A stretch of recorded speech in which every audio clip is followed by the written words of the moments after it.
contar la historia del camello, uy, cabello, ¿no? Camello, el camello de Melchor. El camello de Melchor mete la pata. Mete la pata y se emboba. Está enfermo de amor y le tiembla la joroba. Ay, se enamoró sin remedio de una camella en la luna. De eso hace 1 año y medio. Pero sigue en la luna. Ay, desde el hocico a la cola, ay, que le corren escalofríos.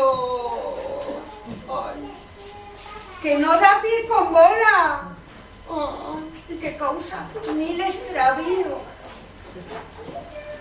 Al repartir los juguetes, suspira el camello tanto que confunde los paquetes y arma un lío de espanto.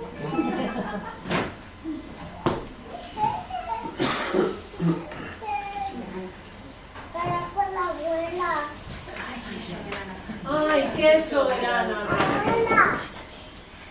Las 3 majestades orientales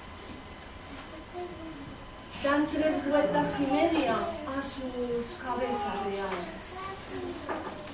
Melchor cavila y piensa por el pasillo adelante. A Gaspar le arde la corona y el turbante a Baltasar. Es que tanto pensar da mareo. Menos mal que por la mañana Papá Noel en trineo que se cuela por la ventana. Vienen a echarles una mano sus 6 renos glotones, que como es muy temprano, se zampan 6 polvorones. Unidos en Navidad, con un mismo corazón, reparten felicidad hasta el último rincón.